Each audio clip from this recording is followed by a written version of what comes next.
हरिः ओं श्रीगुरुभ्यो नमः।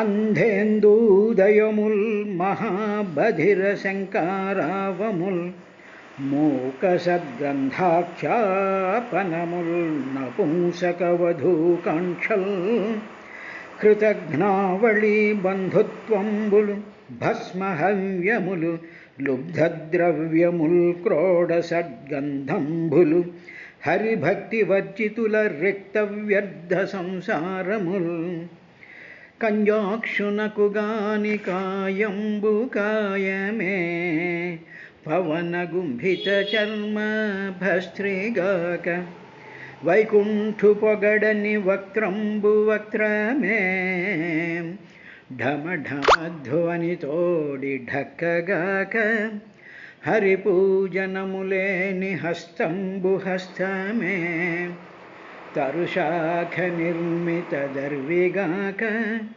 కమలేశు జుడని కన్నులు కన్నులే తను కుడ్యజాలరంధ్రములుగాక చక్రి చింతనలేని జన్మంబు జన్మమే తరళ సలీల బుద్బుదంబుగాక విష్ణు భక్తి లేని విబుధుండు విబుధుడే పాదయుగము తోడి పశువుగాక సంసార జీమూత సంఘంభు విచ్చునే చక్రిదాస్య ప్రభంజనములేక తాపత్రయాభీల దావాగ్నులారునే విష్ణు సేవామృత వృష్టిలేక సంసార సర్వంకషాఘౌఘజలరాసులింకునే హరిమనీషా బడబాగ్నిలేక ఘన విపద్గాఢాంధకారంబులణుగునే పద్మాక్షునుతి రవి ప్రభలులేక నిరుపమా పునరావృత్తి నిష్కళంక ముక్తి నిధి గనవచ్చునే ముఖ్యమైన చారంగ కోదండ చింతనాంజనములేక తామరస గర్భునకునైనా దానవేంద్ర అచ్చపు చీకటింబడి గృహవ్రతులై విషయ ప్రవిష్టులై చొచ్చుచు పుట్టుచున్మరల చర్విత చర్వణులైన వారికించెర పుట్టునే పరులు చెప్పిననైన నిజేచ్ఛనైన ఏమిచ్చిననైన కానలకు ఎగిననైన హరి ప్రబోధముల్. హరి ఓం శ్రీ గురుభ్యో నమః. ఓ విదురా, ఆ ధ్రువుడు తన కుమారుడైనటువంటి ఉత్కలునికి రాజ్యాన్ని అప్పజెప్పేసేసి ఆయన బదరికాశ్రమానికి వెళ్ళిపోయాడు. వెళ్ళిపోయే ముందు ఆ ధ్రువుడికి కనిపించినటువంటి అనుభవానికి వచ్చినటువంటి విషయం ఏమిటంటే, ఆత్మస్త్రీ అపత్య సుహృద బలం బుద్ధకోశ పరిరమ్యా విహారభువ జలధి మేఖలం కాల ఉపసృష్టం అని ఇదంతా కూడా కాలం యొక్క ఆ బలం చేత, కాలం యొక్క శక్తి చేత ఇవన్నీ కూడా నశించిపోతాయి, ఇవన్నీ నశించిపోయేటువంటివి అనేటువంటి ఆ టోటల్ పిక్చర్ అంతా ఆయన అనుభవంలోకి వచ్చిందయ్యా. వచ్చిన తర్వాత ఆయన విశాలాం ప్రయయో బదరికాశ్రమానికి వెళ్ళిపోయాడు. అక్కడ ఏం చేశాడు అనేటువంటి విషయాన్ని నీ చెప్తాను విను అని. తస్యాం విశుద్ధకరణ శివవాహి విగ్రాహ్య బద్ధాసనం జితమరున్మనసాహృతాక్ష స్థూలే దధార భగవత్ ప్రతిరూపయేతధ్యాయం సదవ్యవహితో వ్యసృజత్సమాధౌ. ఆ విధంగా తస్యాం ఆ బద్రికావనంలో, ఆ బద్రికాశ్రమంలో శివ అంటే చాలా మంగళకరమైనటువంటి వాహ్ అంటే వారి అంటే నీరు అన్నమాట. అంటే పవిత్రమైనటువంటి ఆ నీటి యందు విగాహ్య స్నానం చేసేసి విశుద్ధకరణ పరిశుద్ధమైనటువంటి ఇంద్రియాలు మొత్తం, తర్వాత అంతఃకరణము అంటే మనసు, బుద్ధి, చిత్తం, అహంకారం ఇవన్నీ కూడా పరిశుద్ధం చేసేసుకుని ఏం చేశాడు, ఆసనం బద్ధ్వా, మంచి ఆసనాన్ని, ఏది కంఫర్టబుల్గా సాధనకి, ప్రార్థనకి, జపానికి, పారాయణలకి ఏదైతే ఆసనం పరిశుద్ధం, ఏదైతే సుఖంగా ఉంటుందో అటువంటి ఆసనం బద్ధ్వా, దాన్ని బంధించి, ఆసనం చేత తనని తాను బంధించుకుని ఆసన బంధనం చేసి జితుమరత్ వెంటనే జితు మరుత్, మరుత్ అంటే గాలి అన్నమాట. అంటే జిత అంటే ప్రాణవాయువుని తాను జయించేసి ఏం మనసాహ, మనస్సు చేత, హృత అక్షః, అక్షః అంటే ఇంద్రియాలు, అధోక్షజ అక్షజ అంటాం కదా, అక్షర అంటే ఇంద్రియాలు. ఆ ఇంద్రియాలను అన్నిటినీ కూడా వెనక్కి విత్డ్రా చేసేసుకుని స్థూలంగా ఉండేటువంటి భగవత్ ప్రతిరూపే, భగవంతుడి యొక్క ప్రతిరూపాన్ని, ఎందుకంటే ఆయన ఆల్రెడీ ముందు చూసున్నాడుగా, ఖగవాహనుడైనటువంటి శ్రీ మహావిష్ణువుని చూసి ఉన్నాడు కాబట్టి అది మనసులో, హృదయంలో స్థిరంగా, జ్ఞాపకంలో అది స్థిరంగా ఉండిపోయినటువంటిది. తర్వాత ఆయన రాజ్యాన్ని పరిపాలిస్తున్నప్పుడు అనేక రకాలైనటువంటి శిల్పాలు చెక్కించి మా నారాయణుని ప్రతిష్ఠ చేసినటువంటి వృత్తాంతాలు కూడా జరిగి ఉంటాయి. కాబట్టి అటువంటిది స్థూలే భగవత్ ప్రతిరూపే, స్థూలంగా అంటే మనసు పట్టుకోగలిగినటువంటి విధంగా, ఇంద్రియాలు పట్టుకోగలిగినటువంటి విధంగా ఉండేటువంటి భగవంతుడి యొక్క రూపాన్ని ఏతత్ ఈ మనస్సులో ధారణ చేసుకున్నాడు. అంటే ఇక్కడ మనకు కూడా ఏమిటి చెప్తున్నారు అంటే, మనం ఏ వెంకటేశ్వర స్వామి విగ్రహాన్నో, వినాయకుడి విగ్రహాన్నో ఏదో చూసాం, అది మన మనసుకు బాగా ఆకర్షించింది, అది మనసుకు పట్టింది అనుకోండి. ఆ పట్టినటువంటి దానిని మనసులో స్థిరంగా నిలుపుకోవాలి అంటే దానినే పదే పదే గుర్తు తెచ్చుకుంటూ ఉంటే మనసుకి ఆ కెపాసిటీ ఉంది, మనసుకి ఆ ధారణ శక్తి ఉంది. కాబట్టి ధారణ చేసేసి, అప్పుడేం ధారణ చేసాం, మనసులో తెచ్చుకున్నాం, బాగానే ఉంది. అప్పుడేం చేయాలి, ధ్యానం. దాని మీద నీ మనసుని, నీ బుద్ధిని, చిత్తాన్ని దాని మీద ధారణ చెయ్యాలి, ధ్యానం చేయాలి. దానినే ధ్యానిస్తూ ఉండాలి, దానినే ధ్యానం అంటే దానినే స్మరిస్తూ ఉండాలి. మనసు అటు ఇటు వెళ్లకుండా మనసుని మళ్ళీ వెనక్కి తెచ్చుకుంటూ ఆ స్వరూపం మీదే మనం ఎంతసేపు నిలబెట్టగలము అనేటువంటి ఒక ప్రయోగాన్ని మనం చేస్తూ ఉండాలి. ఇది చేసేటప్పటికి సాధారణంగా ఎలా ఉంటుంది అంటే, మనం ఏ వెంకటేశ్వర స్వామి విగ్రహాన్నో చూసామనుకోండి, తిరుపతి వెళ్తాం, చూస్తాం, బ్రహ్మాండమైనటువంటి విగ్రహం ఉంటుంది, అది ఫోటోల్లో కూడా చూస్తూ ఉంటాం. అప్పుడు మన మనసులో పెట్టుకుందామని ప్రయత్నం చేసేవాడు ఒక సెకండో 2 సెకండ్లో మళ్ళీ అది డిజప్పీర్ అయిపోతూ ఉంటుంది, మారిపోతూ ఉంటుంది. ఎందుకు అలా మారిపోతుంది అంటే, మన వెనకాల, మనసులో వెనకాల చిత్తంలో ఉండేటువంటి ఆలోచనల యొక్క ప్రవాహం దాన్ని కొట్టేస్తూ ఉంటుంది. చూసారా, కార్లు కొట్టుకుపోతూ ఉంటాయి చూసారా వరదలు వస్తున్నప్పుడు, అలాగా అది కొట్టుకుపోతూ ఉంటుంది. కాబట్టి మొట్టమొదటి పనికిరాని మంచి ఆలోచనలు, పనికిరాని విషయాల మీద నుంచి మనస్సుని నెమ్మదిగా ఉపసంహరించుకుంటే, అక్కడ మనసుని ఖాళీ చేస్తే ఈ భగవత్ ప్రతిరూపాన్ని మనసులో నింపుకోవడానికి మనకు అవకాశం ఉంటుంది. అలా ఉన్నప్పుడు మనం ధ్యానం చేయగలుగుతాం. తరువాత అలాగ ఉంటూ ఆయన నెక్స్ట్ ఏం చేశాడు అంటే, భగవత్ ప్రతిరూపాన్ని మనస్సులో స్థిరపరుచుకున్నాడు. స్థిరపరుచుకున్న తర్వాత దాన్ని ధ్యానం చేయడం ప్రారంభించాడు. అంటే ధ్యానం చేయడం, మిగతా విషయాలన్నింటినీ కూడా వెనక్కి గెంటేసేసేటువంటి ప్రాక్టీస్, సాధన చేశాడు. చేసేటప్పటికి ఇంకా స్థిరంగా ఒకే ఆలోచన, ఒకే భగవత్ ప్రతిరూపం ఒకటి మాత్రమే ఉంది. మనం ఏం చేస్తూ ఉంటాం అంటే, గుళ్ళోకి వెళ్తాం, గుళ్ళోకి వెళ్ళేదో భగవంతుని చూద్దాం అనుకుంటాం. ఈ లోపల తెలిసిన వాళ్ళు, తెలియని వాళ్ళు, అయ్యోయ్యో వీడిని చూసి చాలా కాలం అయిపోయిందే అని చెప్పేసేసి వాళ్ళ ప్రతిరూపాలు, వాళ్ళ రూపాలు, వాళ్ళ ఆకారాలని మనసు నిండా నింపేసేసుకుని ఆ భగవత్ ప్రతిరూపం మీద ఏమాత్రం శ్రద్ధ లేకుండా ఉంటాయి. మనం ఇంటికి వచ్చేటప్పటికి ఆ రూపాలు, ఆ మనుషుల కబుర్లు, ఇవే కనిపిస్తూ ఉంటుంటాయి. తిరుపతిలో ఉన్నాడు క్యూలు, అక్కడ లడ్డూలు, అక్కడ ఉండేటువంటి షాపింగ్ కాంప్లెక్స్లు ఇవన్నీ ఉంటాయి. భగవంతుడి ప్రతిరూపం ఇటు అటు వెళ్ళిపోతూ ఉంటుంది. కాబట్టి ఇది చెయ్యకూడదు. గుడికి వెళ్ళావు అంటే భగవంతుడి యొక్క స్వరూపం మీద, విగ్రహం మీద, దాని మీద ధారణ చేసి అది మనసులో నిలవాలి అని కోరుకుంటూ ఉండాలి తప్ప ఇటు అటు పరిగెత్తేటువంటి విధానాన్ని చేసినట్లయితే అది వ్యవహితం అయిపోతుంది, భేదం అయిపోతుంది. అంటే ఇవన్నీ మిగతావన్నీ వచ్చి పడిపోతుంటాయి. అందువల్ల ఆయన ఏం చేశాడు, ధ్యానం చేస్తూ అవ్యవహిత, భేద దర్శనం లేనటువంటి వాడవయ్యాడు. అంటే ఎప్పుడైతే ఈ రూపం స్థిరంగా మన మనసులో ఉండిపోయి ధ్యానం చేస్తున్నామో, ఒకసారి కళ్ళు తెరిచి చూసేటప్పుడు అదే ధ్యానం చేసాం కాబట్టి ఎదురుగా ఉండేటువంటి చెట్టు కూడా ఆ రూపంలాగా మనకు కనిపిస్తూ ఉంటుంది. ఆ అలవాటు చెయ్యడాన్ని అవ్యవహితం అంటారు. అలాగ ధ్యానం చేస్తూ అదే దాన్ని పెట్టుకొని చూసాము అంటే మనకి అది అలవాటయ్యి ఎదురుగా కనిపించేటువంటి వాటిల్లో కూడా అవ్యవహితం, భేద దర్శనం లేనట్టు అవుతుంది. సరే, ఇది ధ్రువుడు కాబట్టి ఇంకా సమస్తమైనటువంటి సృష్టిలోనూ కూడా ఓం నమో భగవతే వాసుదేవాయ, ఓం నమో భగవతే వాసుదేవాయ, ఓం నమో భగవతే వాసుదేవాయ, ఓం నమో భగవతే వాసుదేవాయ అని అలాగ స్మరణ చేస్తూ ఉండడం వల్ల ఆ రూపాన్ని అలాగ భగవత్ ప్రతిరూపాన్ని మనసులో నింపుకోవడం వల్ల కళ్ళు తెరిచినప్పుడు అదే అలవాటు అయింది కాబట్టి ఎదురుగా కనిపిస్తున్నటువంటివి కూడా భేదరహితంగా కనిపించేటువంటి స్థితికి వచ్చిన తర్వాత సమాధం, అప్పుడు ఆయన నిత్య సమాధిలోకి వెళ్ళిపోయి ఏం చేశాడు? ఆ సమాధిలోకి వెళ్ళినప్పుడు తత్ అంటే ఆ భగవత్ సాకార రూపంగా కనిపించినటువంటి ఆ భగవత్ రూపాన్ని వ్యసృజత్ విడిచిపెట్టేశాడు. అప్పుడు వదిలేయాలి ఆ సాకార రూపాన్ని.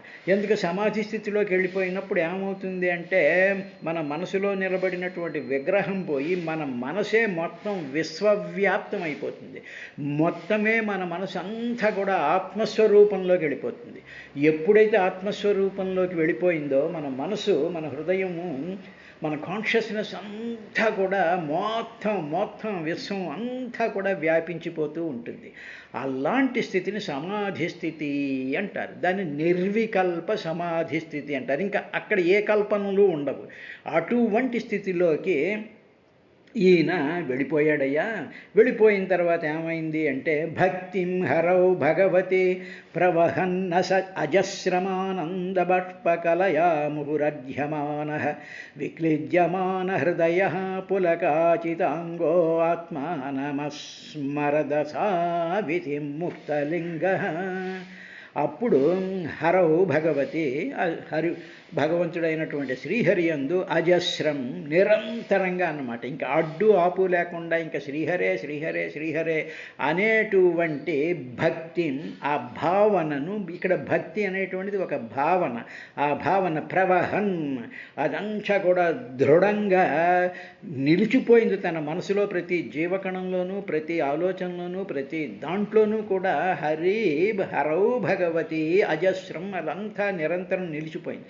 ఉదాహరణకి ఒక పెద్ద వరద వచ్చేస్తుంది అనగా, నీరంతా అలాగా ప్రవాహ రూపంలో కొట్టేసినట్టు తన మనసులో ఉండేటువంటి ఇంద్రియాల ద్వారా బయటికి వెళుతూ ఉండేటువంటి ఆ తెలుసుకునేటువంటి జ్ఞానస్వరూపం అంతా ఒక ప్రవాహం కింద వెళ్ళిపోతూ ఉంటే ఆ ప్రవాహం అంతా కూడా హరౌ భగవతి, భగవంతుడి యొక్క రూపం కిందే కనిపించడం ప్రారంభించేటప్పటికీ అప్పుడు ఈ భక్తి భావం వల్ల ఆనంద బాష్పకలయా, ఆనంద బాష్పంలో కన్నీటి చేత ముహు అలా కంటిన్యూస్గా కన్నీరు కారిపోతూ ఉంటుంది. కారిపోతూ ఉండేటువంటి అధ్యమాన, అలా కన్నీరు కారిపోవటం ఎప్పుడు వస్తుందంటే పరవశుడైపోయాడు.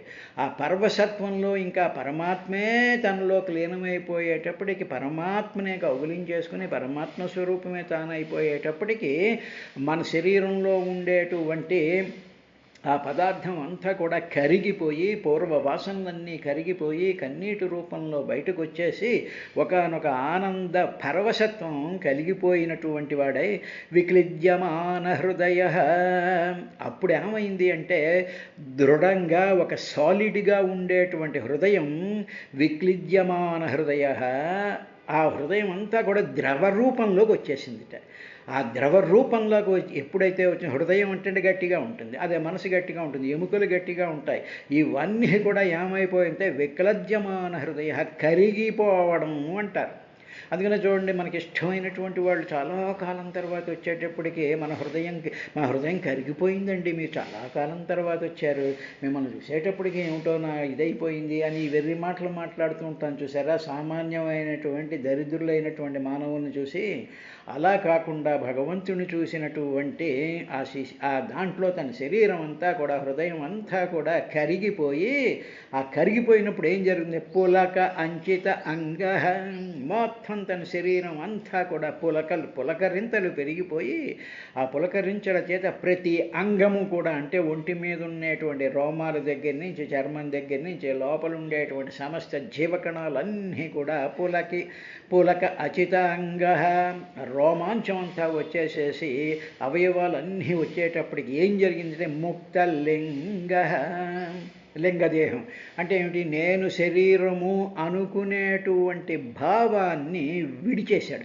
ముక్తలింగ, ఆ లింగ శరీరం, నేను మనసు, నా ఈ శరీరం నాది అనేటువంటి భావం ఎక్కడైతే ఉంటుందో దాన్ని లింగ శరీరం అంటే, ఆ లింగ శరీరాన్ని వదిలేసి ఆత్మానం అసౌ ఇతి న అస్మరత్,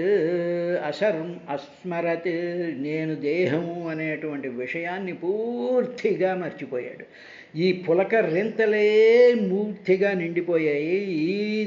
ఆ భగవంతుడే తన శరీరంలోకి వచ్చి తాను భగవత్ స్వరూపం కింద మారిపోయి తాను పరిపూర్ణమైనటువంటి భగవద్భావంలోకి వెళ్ళిపోయేటప్పటికీ తాను ధ్రువుడు అనేటువంటి తన పేరు కానీ, తన యొక్క ఉనికి కానీ, తాను శరీరం అనేటువంటి ఉనికి కానీ కూడా లేకుండా ఆయన ఉండిపోయాడయ్యా విదురా.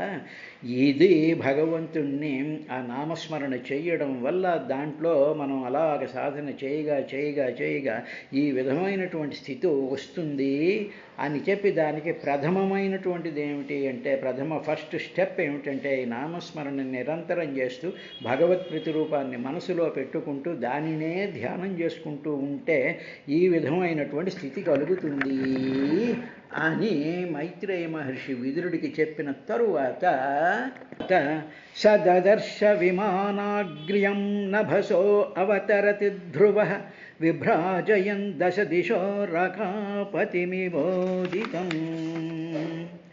అప్పుడు కళ్ళు తెరిచాడు ఆయన, ఈ సమాధి స్థితిలోంచి బయటకు వచ్చిన తర్వాత ఎప్పుడైతే కళ్ళు తెరిచాడో, ఆ తెరుస్తూ ఉండేటువంటి సందర్భంలో ఆకాశం నుండి ఒక గొప్ప విమానం ఒకటి కనిపించిందిట.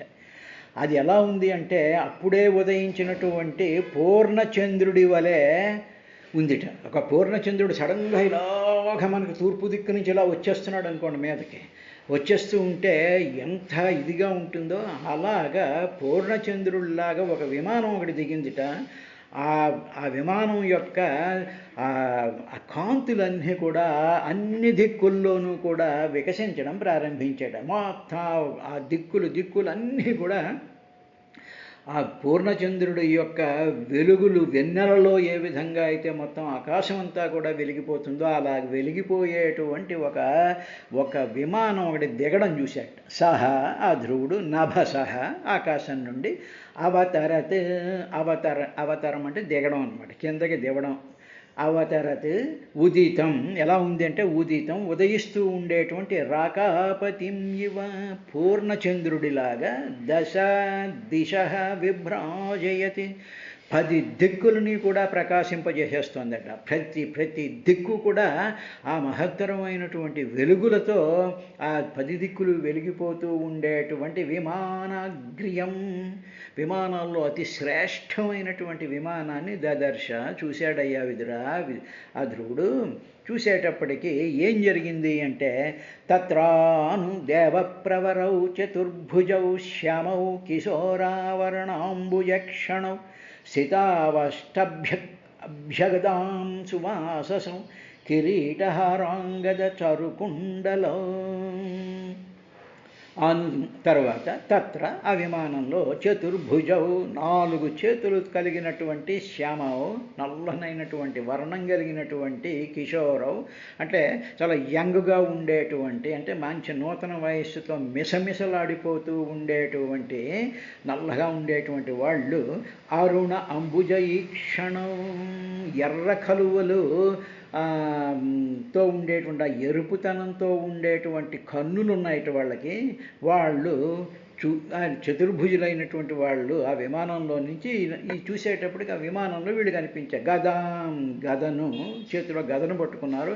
ఆ వష్టభ్య పట్టుకుని ఆ గదలు ఇలా పట్టుకుని స్థితౌ నిలబడినటువంటి అలా నిలబడి ఉన్నారు. ఆ గదలో పట్టుకున్న ఆ విమానంలో వాళ్ళు. సువాససౌ మంచి వాసములు అంటే వస్త్రాలు, మంచి అద్భుతమైనటువంటి వస్త్రాలు కట్టుకున్నటువంటి వాళ్ళు ఒకసారి ఇలా చూసేటప్పటికి కిరీటహార అంగద చారు కుండలౌ దేవ ప్రవరౌ దదర్శ.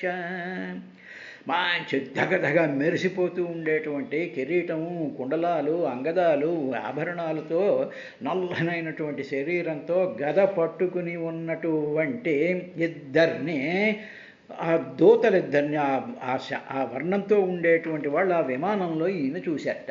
చూసిన తరువాత ఏం జరిగింది అంటే విజ్ఞాయత ఉత్తమ గాయకింకరా అవభ్యుత్థిత సాధ్యస విస్మృతక్రమ నామాని గృణన్మధుద్విష పార్షత్ప్రధానానితి సంహతాంజలి.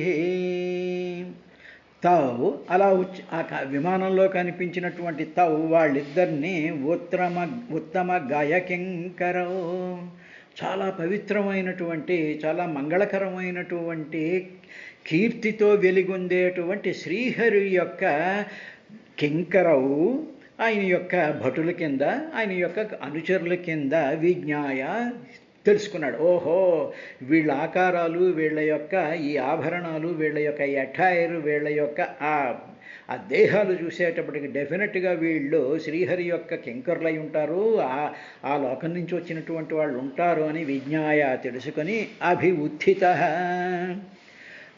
వెంటనే సమాస్థితిలో ఉండి ధ్యానంలో ఉండేటువంటి వాడికి ఆ విమానం చప్పుడు వినపగానే కళ్ళు తెరిచి చూసేటప్పటికీ ఎదురుగా వాళ్ళు కనిపించేటప్పటికీ ఉత్థిత, వెంటనే ఉత్థిత పైకి లేచిపోయాడు. లేచి ఏం చేశాడంటే పార్షత ప్రధానం ఇది, వీళ్ళు డెఫినెట్గా పార్షత్ ప్రధానం అంటే శ్రీ మహావిష్ణువు యొక్క పార్షదులలో వీళ్ళు చాలా ప్రధానమైనటువంటి వాళ్ళు అయి ఉంటారు, ఇంపార్టెంట్ పర్సన్స్ అయి ఉంటారు అనేటువంటి అది ఈ ధ్రువుడికి ఆ స్మరణ కలగ్గానే సాధ్వస విస్మతకృత, వెంటనే కొంచెం కంగారు పుట్టింది. ఏమిటి వీళ్ళు ఇలా వచ్చేసారు అనేటువంటి కంగారు పడిపోయి విస్మృత క్రమ, ఏం చేయాలి వాళ్ళు, రండి కూర్చోండి, అర్ఘ్యపాద్యాదులు ఇస్తాను, మీకు ఏదో పాదాలు పూజ చేస్తాను అనేటువంటి ఆ సత్కారము, ఆ సన్మానం చేయాల్సినటువంటి విషయాన్ని మర్చిపోయాడు. అంటే కంగారులో అదంతా కూడా ఒకసారి గుర్తుకు రాలేదు ఏం చేయాలని. ఇప్పుడు చూసాడు, సడన్గా ఎవరైనా మనం చాలా ప్రేమించేటువంటి వాళ్ళు, మనకు చాలా ఇష్టపడేటువంటి వాళ్ళు, పెద్దలో గురువులు లాంటి వాళ్ళు సడన్గా చెప్పకుండా గుమ్మంలోకి వచ్చి తలుపు కొట్టారు. తీరుగా చూసేటప్పటికి మనం ఏమిటి అని చెప్పి ఒక్కసారి ఆశ్చర్యపోయి ఏం చేయాలి, లోపలికి రండి అని కూడా పిలవకుండా అలాగా ఒక్కసారి స్టన్ అయిపోతాను చూసారా. ఆ విధంగా సాధ్వస విస్మృత క్రమ, విస్మృతం, ఆ స్మృతం, ఆ జ్ఞాపకం పోయింది ఏం చేయాలి అనేటువంటి విషయాన్ని. అప్పుడే మధుద్విష, ఆ మధువు అనేటువంటి రాక్షసుని సంహరించినటువంటి ఆ శ్రీహరి నామాని గృణన్, వెంటనే ఓం నమో భగవతే వాసుదేవాయ, ఓం నమో భగవతే వాసుదేవాయ, ఓం నమో భగవతే వాసుదేవాయ, ఓం నమో భగవతే వాసుదేవాయ, ఓం నమో నారాయణాయ, ఓం నమో నారాయణాయ, ఓం నమో నారాయణాయ.